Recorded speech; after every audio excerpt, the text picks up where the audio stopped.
Bueno, buenos días a todos. Antes que nada, muchas gracias por la invitación. La verdad que cuando, a pesar de que ya no dedico todo mi tiempo a la industria del tequila, es un tema que me apasiona mucho. Hace muchos años muchos estudios se han hecho y la verdad me da mucho gusto ver que después de muchos pleitos y demás, desde los 80s, llegando a los 2000s, es la primera vez que, y lo digo con mucho respeto, que la industria tiene ese proyecto que cada vez se coja más, es una realidad. Y lo digo así porque había sido una vergüenza que, siendo la industria tequilera muy fuerte de tantos años de historia y trayectoria, no conociéramos el tequila, ¿no? Y déjenme decirles que en Canadá el Liquor Control Board Ontario tiene el banco de datos de tequila más rico de todo el mundo. Y es una pena, ¿no?, que nosotros teniendo aquí todo no tuviéramos eso, ¿no? Entonces, espero que sea de utilidad. Muchas gracias por compartir el espacio. Un buen amigo desde hace muchos años, y esperemos que sea atractivo lo que vamos a presentar, ¿no? La autenticidad y el origen de los alimentos y bebidas es un tema de preocupación general a nivel mundial. ¿Por qué? Porque cada vez más escuchamos de adulteraciones, y estas adulteraciones no son fáciles de identificar. Afortunadamente, a últimas fechas ha sido posible, con las metodologías que se han ido desarrollando, poder identificar dichas clasificaciones, ¿no? Y vemos un ejemplo muy típico del país, y no en sentido positivo, que la verdad hay que reconocerle a la UNAM por el esfuerzo que hizo el Departamento de Isotopía del Departamento de Geología de la UNAM, fue participar en el desarrollo de las metodologías con isotopía de carbono 13-12 para la determinación de la pureza de los jugos. Los jugos, como saben, son un problema, entre otros tantos productos, de mucho escándalo mundial. Inclusive, entre las alteraciones más graves y escandalosas, salimos nosotros como mexicanos con eso, porque los jugos se adulteraban, trataban de concentrarlo para tener mejores costos, se diluían y entonces y se destinaban azúcares, ¿no?, jugando con las normas para tratar de meter más azúcares que los propios naturales, ¿no? Entonces, temas muy interesantes, hay muchos, podríamos pasar el resto del día hablando de estos temas de adulteración. Temas muy importantes han sido, por ejemplo, en Europa, la adulteración del aceite de oliva, del aceite griego de Kalamata, que es un aceite muy evaluado, muy caro por sus propiedades sensoriales y nutricionales, el cual pues no deja de haber gente que trata de tomar ventaja de eso y lo adultera con aceites vegetales comunes, pues se trae atrás de la calidad de sus productos y disminuyendo la calidad del mismo, ¿no? Pero no solo eso, sino que además pues, falsifica la información que llega al consumidor, ¿no? Entonces, nada más para tener una idea, las ganancias reportadas de un aceite contra los que lo adulteran es hasta de más del 200%. Afortunadamente, ya hay estudios para poder determinar la pureza con la relación del delta de carbono 13 y de oxígeno 18, ¿no? Otro tema de escándalo muy fuerte fue la calidad de quesos que se encontraron en Suiza y en Australia, los cuales son declarados que están elaborados a partir de leches de cabra, y bueno, hay productores que los adulteran y diluyen la leche con leche de vaca, lo cual trae otro costo y otra calidad, ¿no? Igual, de esta manera, en el caso de los productos lácteos y de la leche en sí, hay una serie de estudios ya muy profundos a través del análisis isotópico multielemental, en el cual se puede determinar con mucha precisión el origen del material, la pureza, el tipo de animal, el ambiente en el que vivió, la alimentación, gracias a la determinación de las relaciones isotópicas de carbono, de nitrógeno, de oxígeno, de azúcar y de rubidio estroncio, ¿no? Y no solamente ha habido falsificaciones en cuanto a alteraciones en cuanto a la calidad de los productos, también ha habido mucha falsificación en cuanto al origen de los productos. Uno de los ejemplos típicos es las falsificaciones del té chino, que tiene un valor también muy grande por la calidad, por las antecedentes, personalmente de algunas regiones. Entonces, lo que han hecho algunos productores es que toman té de otra región y lo etiquetan como si fuera té de esas regiones. Pero también ya hay estudios de la relación de carbono 13-12 por el delta de carbono 13 que pueden ayudar muy bien a determinar esto, ¿no? Pero ¿cuál ha sido la actitud de la comunidad científica y de los productores? Hay una preocupación muy grande con respecto a poder determinar los parámetros de esa adulteración, ¿no? Y afortunadamente se han ido desarrollando en la comunidad científica a nivel mundial, se ha hecho una buena sincronía, ya ha habido un buen intercambio de información, y eso ha ayudado a que los productores que hacen las cosas transparentes cuenten con herramientas que no son herramientas que sean de bajo costo, son herramientas muy costosas. Y eso es lo que a veces hace, o es el pretexto para que algunas gentes no quieran invertir. Pero yo creo que el esfuerzo que se hizo aquí, localmente, de obtener recursos de fondos del gobierno, aunado con el apoyo de gente de Universo y de otros de gente de alto nivel de las universidades, habla de un ejemplo de esta actitud para poder darle al consumidor productos fidedignos y que cumplan con las calidades que se reportan en etiqueta, ¿no? En el caso del desarrollo de la implantación de los análisis tópicos, se empezó con los análisis tópicos de las relaciones isotópicas, la espectrografía de masas de relaciones isotópicas, con el método tradicional, haciendo la preparación de la muestra en forma externa y introduciéndola. Después vino el desarrollo de métodos continuos con cromatografía de gases a la espectrometría de masas, y que dio mucha versatilidad porque eso ayudaba a que la muestra pudiera entrar directa desde separar los componentes y después pasar al proceso de ionización. Y esta técnica es muy útil, pero sobre todo con isótopos de baja masa molecular. En el caso de isótopos pesados está la técnica de plasma inducido acoplado a espectrografía de masas, que ayuda a determinar ese tipo de isótopos que son más pesados con muy buena precisión, ¿no? Así hasta llegar a lo más moderno que hay, que es la cromatografía de gas capilar acoplado con dispositivos para descomposición térmica a alta temperatura, que ayuda a determinar con mucha precisión. Ya ahora se puede determinar el CO y el hidrógeno para determinar deuterio y la reacción carbono 3, y por otro lado se puede determinar CO2 y nitrógeno para determinar la parte de carbono y la parte de nitrógeno, ¿no? Y con estos análisis, pues entonces es muy fácil, o bueno, no fácil, pero tiene muy buena precisión, ya una vez dominando la técnica, poder determinar el origen, la pureza y la procedencia de los productos. Así como también en el caso de productos que provienen de animales, también se puede determinar con mucha certidumbre la raza del animal y la alimentación que ha llevado, ¿no? Casos de éxito que ya son una realidad, sobre todo en Europa y en Estados Unidos. En Europa, yo creo que sin lugar a dudas, como continente, uno de los más desarrollados de eso. De hecho, empezó mucho la parte de implementación de estos métodos en Francia, ¿no? Por la cuestión de los vinos y de muchos productos, que son los que más tienen denominaciones de origen, ¿no? En los vinos de mesa, hoy en día está definido muy bien. Se pueden determinar parámetros como la adición de azúcares en los vinos de mesa, ¿no? Adición de azúcares, adulteración con adición de agua. Se puede determinar también el origen del producto, se puede determinar también el origen botánico del alcohol. Comentábamos en una de las reuniones del subcomité que hubo un escándalo en Europa de tantos años que luego hay, de que en la fabricación de Porto en Portugal, es una fabricación de ese vino muy especial, porque la uva se sobremadura, se sobremadura hasta 26, 28 bris, y después para que tenga una concentración muy grande, se fermenta y la fermentación se para cuando va a la mitad del contenido de azúcares, y después queda un contenido de azúcares grandes, y después se ha permitido que se adicione alcohol. Es un procedimiento determinado y se lleva el grado de alcohólico hasta como 17%, y eso los productos comerciales antes del añejamiento. Bueno, pues encontró que no faltó algún productor y adicionó aceite de origen mineral. Entonces, pues, esto es fácil de determinar la excepción de edad con el carbono 14, ¿no? Entonces puede tener la explicación de edad.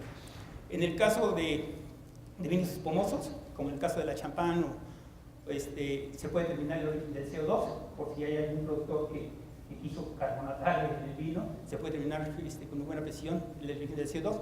Y en bebidas destiladas se puede determinar, que es algo que se ha trabajado mucho, el origen botánico del alcohol, para determinar de dónde viene, ¿no? En el caso de jugos concentrados de frutas y productos vegetales, se puede determinar con muy buena precisión si se adicionó azúcar a los jugos, si se adicionó agua para diluir, si tendrían algún concentrado, y también se puede determinar si el jugo o el concentrado fue adicionado de ácido. ácido, ¿no? Se puede tener como buena precisión. Otro tema que ha sido muy interesante es la miel de abeja, que también, pues, que esperemos que no nos pase aquí con la miel de agave, que pues ha sido un tema de mucha controversia por la adulteración que hay, ¿no? Que adicionan azúcares para tratar de potenciar, diluir la muestra, pero engañando al consumidor. Pero de igual manera, ya con la isotopía se puede determinar muy bien el origen de la miel y se puede determinar muy bien hasta la región de donde viene ese tipo de miel, de tal manera que lo que se brinde al consumidor sea fidedigno, ¿no? También es para leches y productos lácteos, como ya lo comenté, y en sabores y aditivos naturales como vainilla natural, estalentes amargas, sabores y muchos otros. ¿Por qué? Porque de repente empezaron a salir y a veces por la voracidad de reducir costos se compran productos muy baratos. Hay productos en el mercado, no tengo la idea de cuánto valga un kilo de vainilla natural ahorita, pero debe ser de buen valor.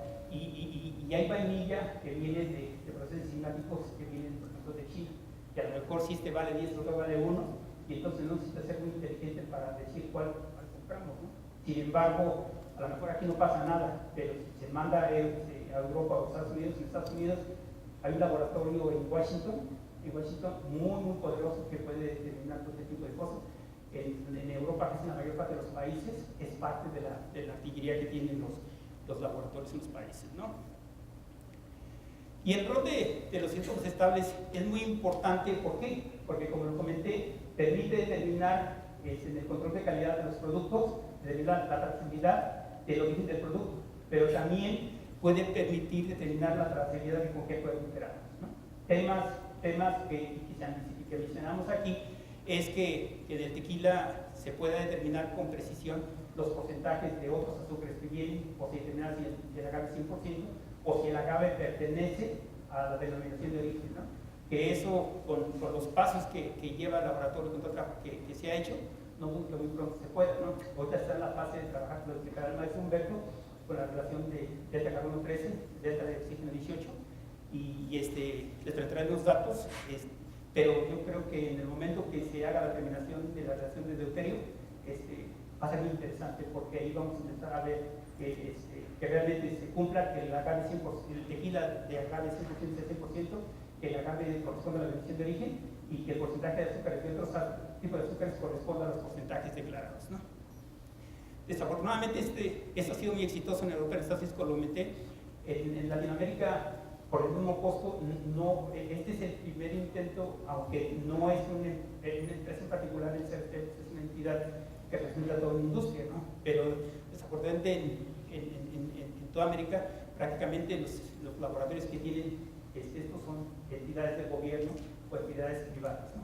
Pero creo que eso está creciendo y un ejemplo lo vemos aquí en el CRT, ¿no? En la industria tequilera ha habido muchos esfuerzos. Yo recuerdo desde 1980 que se empezaron a hacer algunos trabajos para tratar de diferenciar algunos análisis con HPLC. Después vinieron los primeros análisis con cromatografía de gases capilar y superioridad de masas. Después vinieron las primeras determinaciones de superioridad de masas de carbono 13. Estoy hablando allá por cerca de los 2000. Después, con el desarrollo del oxígeno, delta de oxígeno 18, fue posible por allá de 2002 poder determinar con esos mecanismos estas relaciones entópicas, y recientemente en el laboratorio de CRT se cuenta con toda la artillería para poder determinar el delta de carbono 13, el delta de oxígeno 18 y muy pronto el delta de deuterio. Yo creo que aunado a otros guías que se está llevando, con esto va a ser muy factible poder determinar, hacer el mapeo muy correcto. Pero hemos hablado mucho de relaciones isotópicas, ¿no? Y nos preguntamos, ¿qué son los isótopos? Bueno, los isótopos son átomos que tienen el mismo número atómico, que está vino como Z, pero difieren en su masa atómica, ¿no? Es decir, que tienen el mismo número de electrones y de protones en el núcleo, pero difieren en el número de neutrones, ¿no? Entonces, eso hace que sus propiedades químicas sean iguales, pero sus propiedades físicas son diferentes por la diferencia que hay en masa atómica. Y para hacer esto, pues se cuenta con un instrumento de espectrómetro de masa que lo que ayuda es a separar átomos o moléculas de forma gaseosa, aplicando, en base a su carga masa, aplicando campos eléctricos y magnéticos, ¿no? Aquí lo vemos, por ejemplo, algunos ejemplos, hay muchísimos ejemplos. En el caso del hidrógeno está el protio, que es el único que tiene un electrón y un protón. Está el deuterio, que es el isótopo pesado, que es estable, que ya tiene esta estructura, y el tritio, que es un isótopo radiactivo, y por eso se dividen en estables y radiactivos. Estos dos son estables, radiactivo, que implica que emiten radiación y va perdiendo esa reactividad para convertirse en un elemento más estable a través del tiempo, ¿no? Está el caso del carbono, que es uno de los que más se ha estudiado, carbono 12, 13 y 14, donde el carbono 12 es el más abundante, el carbono 13 es el isótopo pesado, y el carbono 14 es un carbono, es un isótopo reactivo que se va perdiendo reactividad hasta convertirse en un elemento más estable, ¿no? Esto es muy interesante, es muy interesante, porque para poder determinar las relaciones isótopicas de cada elemento, es importante tener referencias. Y la otra cuestión que es muy importante es poder expresar las unidades en las unidades correspondientes. ¿Por qué? Porque vemos, por ejemplo, en el caso del hidrógeno, esta es la abundancia del deuterio y esta es la abundancia del hidrógeno. Siempre se hacen las relaciones entre el isótopo pesado, entre el más ligero, y por ejemplo, si vemos aquí, al dividir la abundancia del deuterio entre la del protio, vemos que es una relación muy pequeña. Al hablar de esto, siempre de esas fracciones, son fracciones muy pequeñas, entonces lo que se acostumbra es a hacer un algoritmo que vamos a ver, en la que se multiplica por 1000 para convertirlos en partes por 1000, para que tenga sentido las lecturas. Cuando vean las gráficas que va a presentar el maestro Humberto, verán por qué son esos valores, ¿no? ¿Y cómo se expresa? Se expresa como delta, el delta del deuterio, que es cuando se hace la relación, se expresa del isótopo más pesado, que en este caso sea el deuterio para el caso del hidrógeno, y esta es la referencia, que no es otra cosa más que es de Viena, que se preparó, que es Standard Mean Ocean Water, que es un agua que es preparada de forma artificial con un contenido de isótopos para poder servir como referencia. ¿Cómo se mide? Se mide haciendo la diferencia, la relación del deuterio entre el hidrógeno de la muestra dividido entre el deuterio, entre el propio de la referencia, menos 1 por 1000. Ahorita vamos a ver, ¿no? Y este es el estándar que se usa para la terminación de hidrógeno, y es conocido como B-SMOW, para que sepan de dónde viene lo de SMOW, ¿no? En el caso de carbono, se usa igual con el mismo algoritmo, pero en este caso se usa un carbonato, carbonato de origen marino, que se llama PB-belemnita, que se usa como referencia. En el caso de oxígeno 1816, también se usa mucho el SMOW. En el caso de nitrógeno, se usa una muestra de aire atmosférico. Y también otro elemento que tiene mucha importancia es el azufre. En el caso de una de las relaciones más importantes para la determinación de la autenticidad de algunos alimentos es la relación de azufre 34-32, y esta es su muestra de referencia, que es el Canyon Diabolo Triolate. Este es el estándar de referencia. Es muy importante porque es una manera de garantizar los datos usando las referencias, ¿no? Un tema que es muy importante de entender es lo que se conoce como fraccionamiento isotópico, en el cual explica que la distribución de los isótopos de un elemento entre los compuestos que existen o las fases consistentes no es uniforme. No es uniforme. ¿Por qué? Porque hay una diferencia en su comportamiento debido a la diferencia de masa atómica. Es muy importante porque es un tema que está centrado mucho en el laboratorio para poder entender el fraccionamiento. Y aquí se vuelve muy importante el hecho de que ustedes como productores aporten la información lo más fidedigno posible para entender si realmente en el caso de la cocción en el horno hay un fraccionamiento isotópico. Si en la destilación por columna, la destilación con alambique hay un fraccionamiento isotópico. Si en la maduración hay reacciones isotórpicas, ¿qué implica? Pues entendamos que son reacciones que se llevan a alta temperatura. En el caso de la maduración, pues traemos madera que también debe tener una cantidad ahí interesante de carbono 13-12 que se puede adicionar, entonces se puede cambiar por completo. Es muy importante la información que aporten, porque en ese sentido va a haber más soporte para los datos que emita el laboratorio, ¿no? Y por ejemplo, otro tema que es muy interesante es de la cocción, ¿no? Si se cuece en horno o se extrae en difusor, ¿no?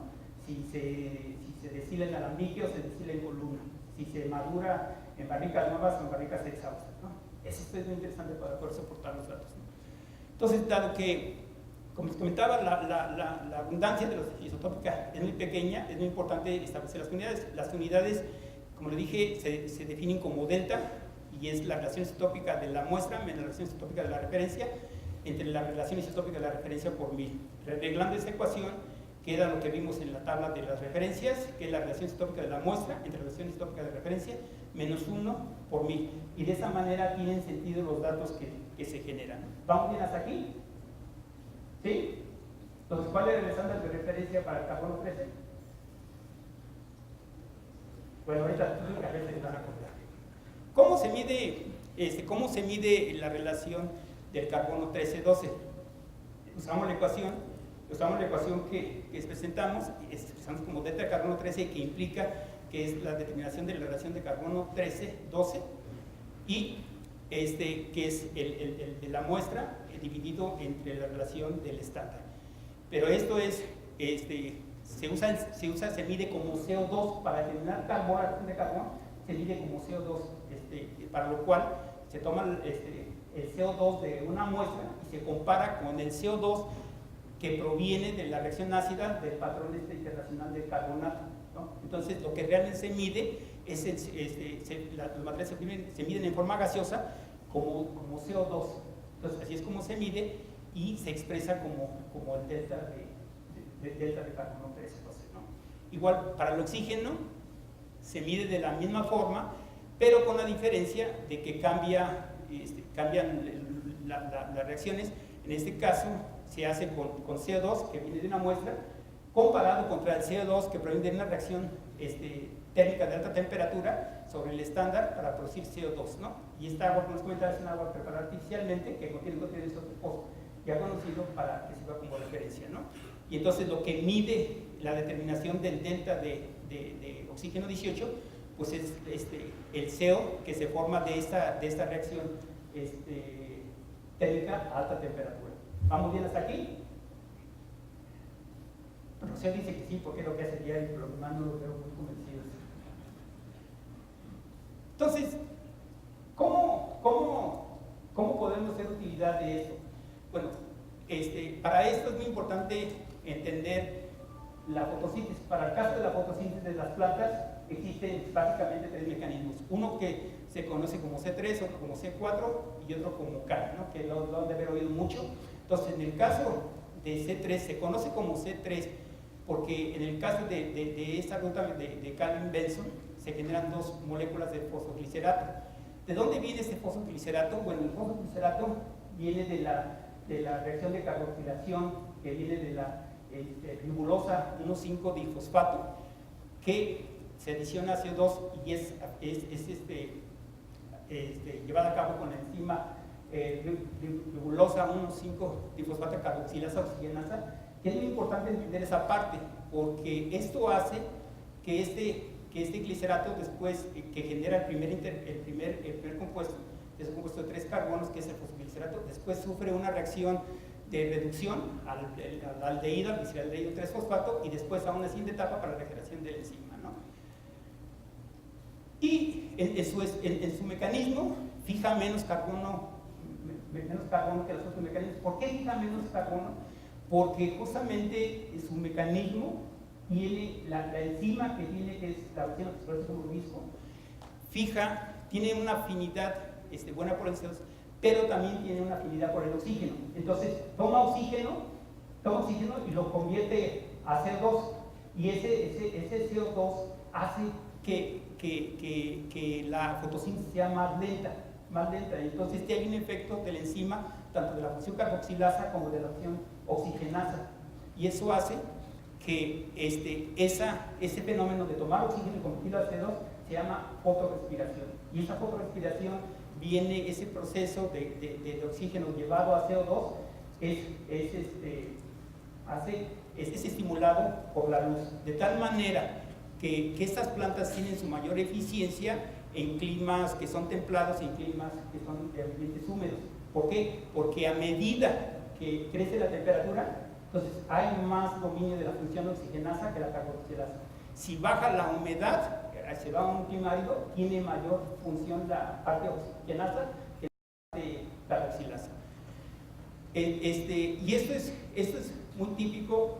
Pongo esto aquí en primer lugar, uvas, porque fue un estudio que se ha hecho con muchos años atrás, con muchos trabajos, y los valores típicos dependen mucho de la región, del país, van desde menos 24 hasta 30 referidos al estándar, ¿no? Y verán, por ejemplo, que al comparar, por ejemplo, si comparáramos, nada más nos fuéramos por carbón, que fueron los primeros estudios que hicieron, comparados para las plantas como el agave, pues veríamos que la diferencia es buena y se pudiera diferenciar el carbono de la ruta C3 contra la CAM. Pero el problema es que vemos que la ruta C4 da valores que se sobreponen con la ruta CAM. Entonces eso hace que ya no haya esta certidumbre. Por eso se pensó cuando se desarrolló el oxígeno y también con el deuterio para poder servir, porque entonces vemos que los valores de promedio de oxígeno van de 28 a 30, aquí de 14, casi 15 a 16 y aquí de 20 a 26. Entonces hay una zona de traslape con esta, pero hay una buena diferenciación con esta parte. De tal manera que aquí está el azúcar de la caña que se usa o todos los endulzantes que se usan de dextrosa y de fructosa de maíz, ¿no? Entonces, en este caso, este es un proceso que el primer compuesto de fijación es el ácido málico y el ácido aspartático. Y este proceso es un proceso que aunque fija más carbono que el anterior, porque tiene una peculiaridad de que tiene la capacidad de que esa conversión, la carboxilación, no se hace con la enzima ribosa 1,5-difosfato, sino se hace con la fosfoenilpiruvato. Tiene las dos enzimas, pero la fosfoenilpiruvato tiene mayor afinidad por el CO2 que la rubisco. Entonces eso hace que la cantidad de CO2 que pueda fijar aquí sea mucho mayor, y además tiene la versatilidad de que puede operar muy bien en climas cálidos y secos. Sin embargo, al tener dos enzimas, al tener la fosfoenilpiruvato y tener la ribosa 1,5-difosfato, es un proceso que requiere de mayor energía. Si comparáramos la energía que gasta aquí contra esta, aquí se consumen 3 moléculas de ATP, aquí se consumen 5 moléculas de ATP, aquí se consumen 2 moléculas de nicotinamida, adenina, nucleótido difosfato, y aquí también se consumen 2. El gasto grande está entre las diferencias del ATP que se consume, ¿no? Y llegamos a las plantas CAM, que es la de interés. Esta es la planta de interés que se está estudiando, cuyos valores de carbono son entre menos 10 a menos 18 y de oxígeno entre 20 a 26. Y la peculiaridad que tiene la planta y que se convirtió en un reto desde hace años para la comunidad científica mundial, no de México, mundial, fue entender estos mecanismos. Y empezó a haber mucho interés en la gente por entender este mecanismo. ¿Por qué? Porque el agave, este tipo de mecanismo, tiene un comportamiento temporal muy curioso, ¿no? Por las noches se abren los estomas, liberan agua, toman CO2 y ese CO2 sigue el ciclo por la fosfoenilpiruvato y hace que durante el día cierren los estomas, y ese intermediario que se forma, que es el malato, se almacena dentro y durante el día es procesado para convertirse en el CO2 y seguir el ciclo de cambio, ¿no? Entonces, esas son las diferencias a grandes rasgos para que cuando vean C3, C4 y CAM entendamos de dónde viene, y esa es la importancia que tiene para el estudio que está haciendo, entender si por ahí hay algún productor que se quiera pasar de listo por tener mejores beneficios, es de poder que adicionen más azúcar de caña, más azúcar de caña o más fructosa o más dextrosa al producto, pensando que eso puede ser bien y eso funciona. muy pronto se va a hacer. Y también la otra, no tengo duda que con el paso que se lleva y el apoyo que está teniendo el laboratorio, muy pronto se puede determinar también del origen del agave, ¿no? Hoy en día se puede determinar con muy buena precisión casos como el arroz que son de éxito, casos como el de la leche que les comentaba. Entonces, no dudo que del agave se pueda hacer, ¿no? Eso es muy rápido, un efecto de cómo se comportan los ciclos y la afectación de los isótopos. Vemos aquí, por ejemplo, que la acumulación de agua en forma de vapor hace precipitaciones. Esa precipitación tiene un delta de oxígeno determinado y también de deuterio. Esta agua entra al suelo, se absorbe a través de la planta, hay evaporación y hay todo el proceso fotosintético, hay intercambio con el medio ambiente de oxígeno, hay evaporación, evapotranspiración de agua y también entra CO2 atmosférico, ¿no? De tal manera que esto hace que las condiciones de los saltos sí son diferentes de las condiciones de la zona valles y que puede ayudar a determinarse muy pronto eso, ¿no? Muy rápido, ¿de qué consta un equipo? Pues pensando en un sistema de entrada de muestras, una fuente de iones, un analizador de masas, el detector, toda esta zona está en condiciones de vacío, y un procesador de señal y un dispositivo de lectura. ¿Cómo opera? Bueno, pues opera, entra la muestra y hay una fuente de iones, que lo que hace, entran las moléculas en forma gaseosas, neutras, y lo que hace esta fuente de iones, choca contra las moléculas, produciendo cualquiera de esos cuatro mecanismos. Se ha demostrado que ese mecanismo es el dominante, en el cual se forman cationes monovalentes, y estas especies donde perdieron dos electrones o ganaron un electrón o se disociara, la proporción de que se forma eso con respecto a este mecanismo es entre 1000 y 10.000 veces menos que esta, ¿no? Entonces eso ayuda a tener mayor selectividad. Estos iones, una vez que chocan estos iones, una vez que chocan con las moléculas neutras, producen los cationes covalentes, los cuales, al el campo magnético, los separan diferentes haces. Estos haces son separados generando diferentes valores en base al tipo de masa molecular de la fracción, de la relación carga-masa, y también del tipo de isótopo que se trate, ¿no? Esto pasa al detector, en el cual la corriente de iones que está cargados positivo entran y se neutralizan para que pueda generarse una diferencia potencial. Esa diferencia potencial va a ser proporcional a la cantidad de iones presentes. ¿Cómo han evolucionado los métodos? Bueno, los métodos, hablamos de los métodos clásicos, en el cual vimos que la conversión de materiales era a CO2, nitrógeno e hidrógeno, y la preparación de muestra era externa. Aquí implicaba mucho la habilidad del operador, pero después vino el análisis tópico de grupos específicos, como lo que está trabajando el laboratorio, y esto se inició por los geoquímicos orgánicos que estaban interesados en determinar los marcadores isotópicos del petróleo y la composición del gas natural. Después, que estaban determinando esta relación de carbono. Después se adicionó la determinación de nitrógeno y luego la determinación de oxígeno, ¿no? Y aquí una de las ventajas grandes es que son de los métodos de flujo continuo, donde se incorpora el cromatógrafo de gases como sistema de introducción. Después viene la descomposición del compuesto y el análisis tópico. Y uno de los más versátiles en la actualidad es el análisis tópico de materiales electrónicos de forma total, que fue desarrollado por los oceanógrafos y por los agrónomos que estaban interesados en la determinación del delta de nitrógeno y delta de carbono. Aquí la peculiaridad es que la muestra se descompone a alta temperatura, a 1450 grados, y ahora es posible determinar en forma simultánea con el sistema de conversión de alta temperatura. Los gases son hidrógeno y CO2 para determinar deuterio y oxígeno, y en el caso de la transición elemental, CO2 para el caso de carbono 3. Este es un equipo típico de flujo continuo de cromatografía de gas capilar acoplado al espectrómetro. Está el sistema de introducción de muestra, está la combustión, primero viene la separación para el análisis de compuestos específicos, está la combustión a 1300 para carbono, y está la conversión a alta temperatura 1420 para la formación, para la clasificación de CO y hidrógeno, ¿no? Viene la trampa para nitrógeno, y después vienen los gases de dilución y el análisis completo, ¿no?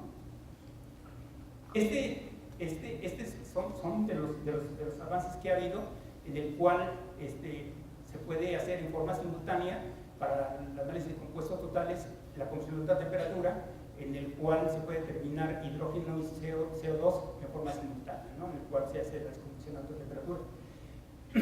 Este es el mecanismo, como lo comentaba, la molécula aplicando alta temperatura mayor a 1400 se forma CO2 e hidrógeno y carbono, ¿no? Y esto va directo a masas para hacer el análisis, ¿no?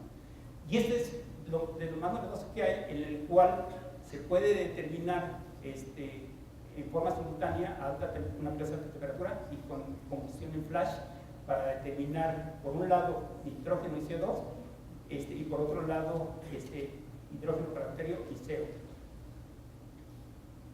Un laboratorio típico de isotopía, donde vemos el espectrómetro, vemos aquí el convertidor de alta temperatura.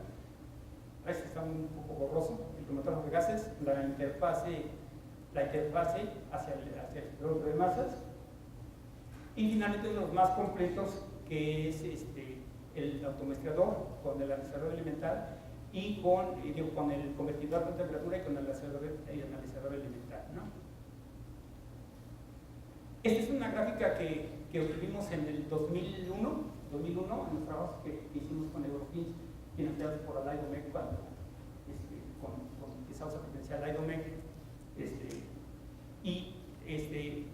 con delta de carbono 13 y oxígeno 18, podemos ver las lecturas de caña, mezclas de 50% frío de agave con caña, agave 100% y maíz. Y esto alentó, estamos hablando de hace 15 años, ¿no? 15 años es el atraso que traemos en el tema, ¿no? Y cierro con esto, porque es tiempo de dice, en la vida siempre hay que creer en algo. Y si yo creo que me voy a echar otro tequila, es muy temprano para eso, pero eso lo encontré en uno de los intentos en 2005, esta presentación, y había un tal Saúl Morales, que a lo mejor ustedes conocen y todos se acuerdan de él, y un tal Roberto, también estaba apareciendo ahí en 2005 con estos intentos. Pero la verdad, lo que quiero comentar es que ha habido muchos esfuerzos y esperemos que ese que se está haciendo sea definitivo. Muchas gracias. Y con un motivo de orgullo más de poder compartir escenario con un buen amigo de hace muchos años, Rafael. No nos pusimos de acuerdo, pero sí nos pusimos de acuerdo y no nos pusimos de acuerdo. Entonces yo me cubrí y dije, voy después de Rafa. Rafa habla bastante bien y tiene altos conocimientos sobre esto. Hay algunas transparencias que se van a repetir, de manera que me los voy a saltar.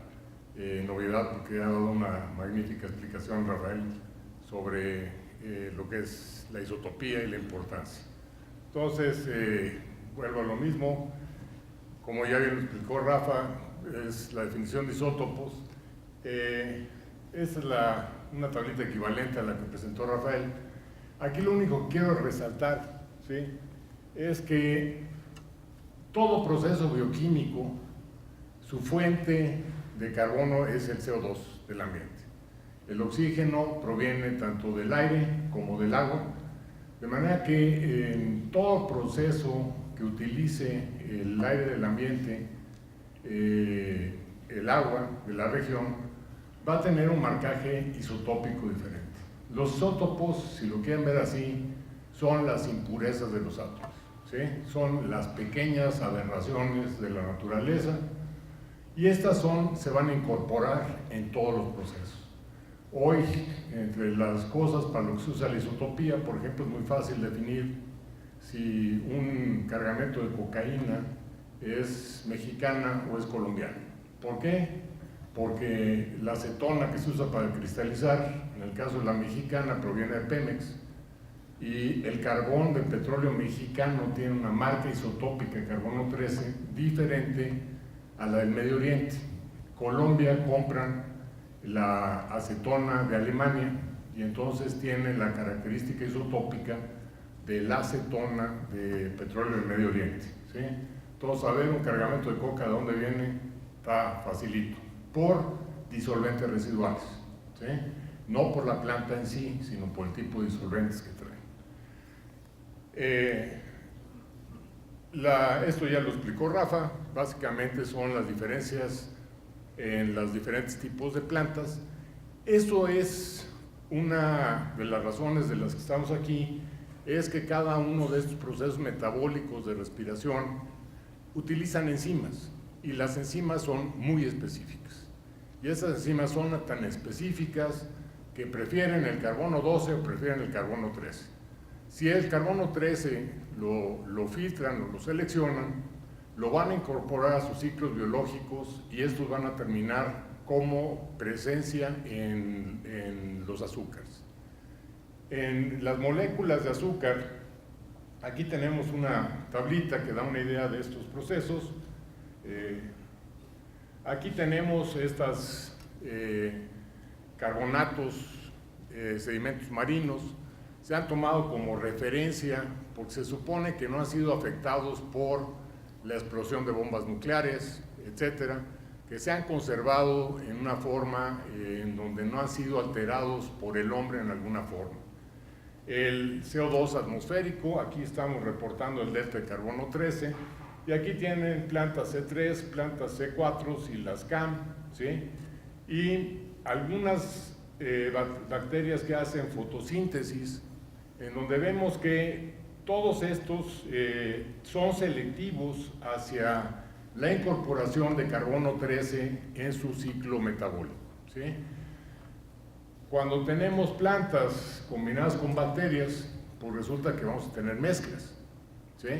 La incorporación del carbono va a ser diferente. La ventaja es que las bacterias todavía no hacen azúcares, o no muchos, ¿sí?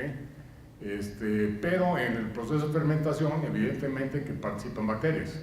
Entonces, no sabemos qué es lo que está ocurriendo en esa parte del proceso.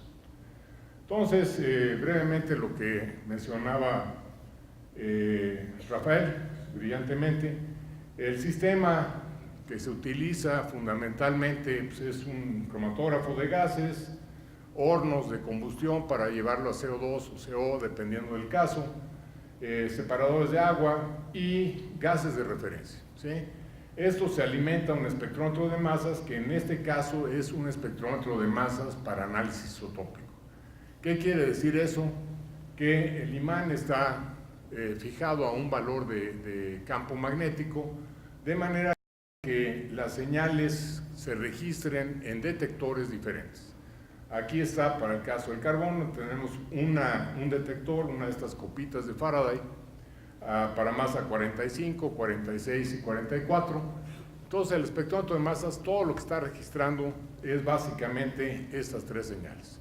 Si quiero oxígeno 16, tengo que adicionar una copa más, tengo que adicionar deuterio, tengo que adicionar alguna otra detector.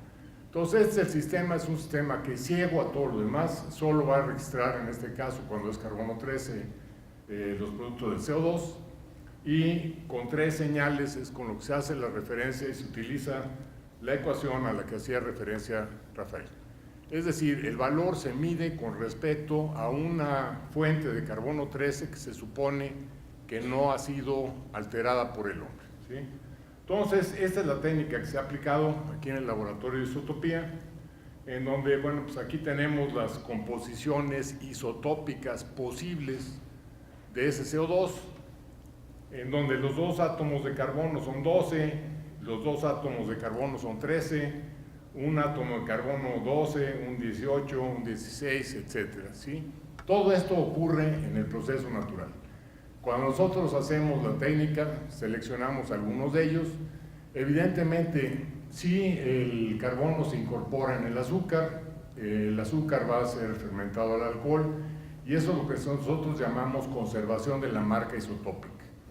La marca isotópica se va conservando a lo largo del proceso, y después ciertos procesos físicos o fisicoquímicos pueden alterar a lo que hacía referencia Rafael, que es el enriquecimiento isotópico. Si destilo, si cuezo los agaves en extrusor o en horno, pueden cambiar ese marcaje isotópico porque incorporan otro tipo de materiales o se alteran de alguna forma.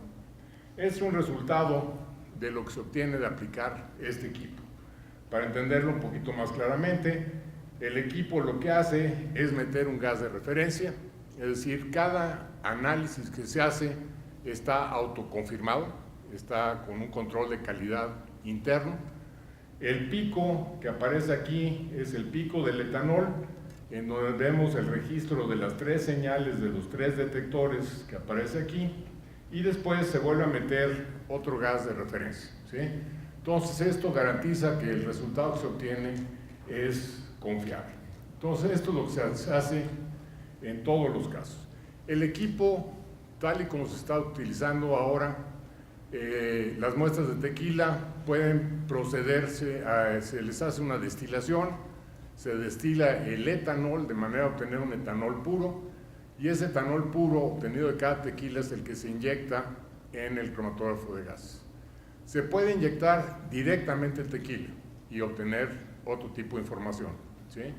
En este caso se ha estandarizado el proceso del laboratorio de análisis isotópico, y ahorita lo que vamos a hacer es el análisis de resultados. Hasta ahorita se han recibido muestras de 89 compañías, un total de 178 muestras. Estas que se llaman 27 muestras apócrifas, porque así las bautizó Rocío, whatever that means, ¿sí? Son falsas, piratas o no sé, ¿sí?